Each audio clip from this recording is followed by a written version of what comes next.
Welcome back. We're talking about critical reading, and we've been talking about emotive language and bias and prejudice. We're now going to be looking further at critical evaluation, and specifically we're looking at newspaper reports. Now, when you're looking at a newspaper report, you need to ask yourself, how factual do you expect this report to be? Do you expect a newspaper report to be biased?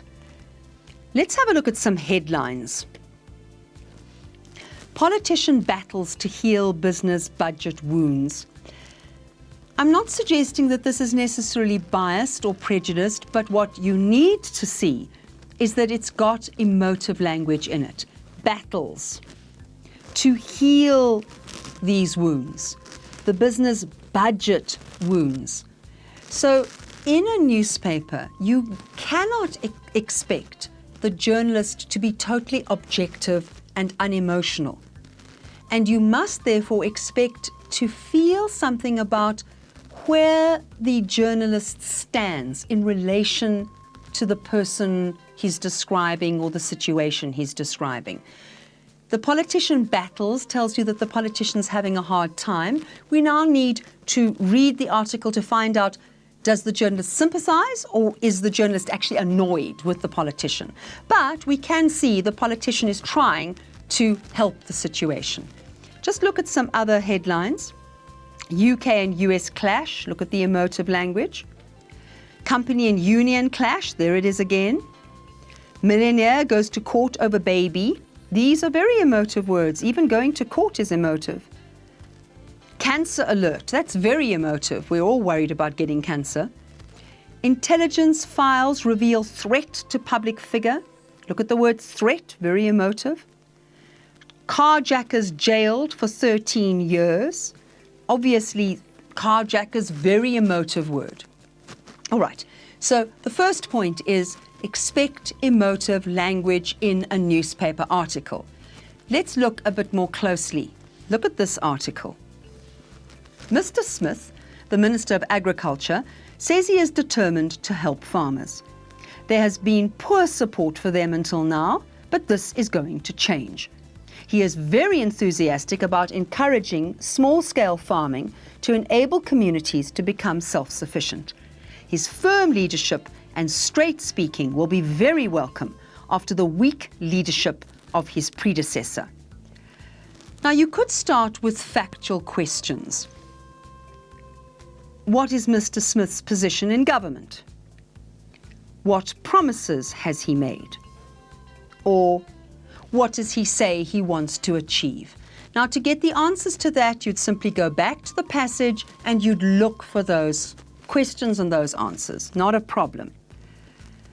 But I want to focus on the viewpoint of the article. Does the reporter support Mr. Smith? And how do you know? What does the reporter think of the previous minister? Is this a biased report? And the kinds of questions that you can be asked is, who gains from this text? Who loses? And how? So let's go back to the text. There's our text.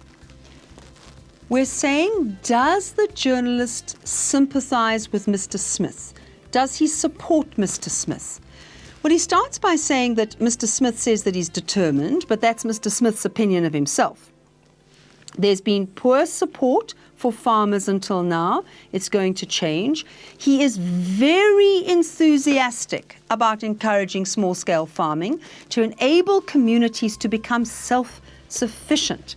So up to there, it's difficult to tell if the journalist is repeating what Mr. Smith says about himself or whether the journalist actually supports Mr. Smith. But look at the last sentence. His firm leadership and his straight speaking. Does the journalist support Mr. Smith? Yes, he does. How do you know?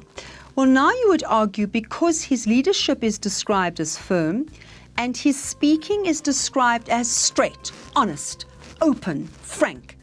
And now with this, you would argue that the journalist also repeats everything positive that Mr. Smith has said about himself. The second question is, what is the journalist's opinion of the previous minister? His firm leadership and straight speaking will be very welcome after the weak leadership of his predecessor. So we can see that the journalist supports this minister and is condemning the previous minister. So is this journalist biased? Yes, he is. Now, is that wrong? Not necessarily.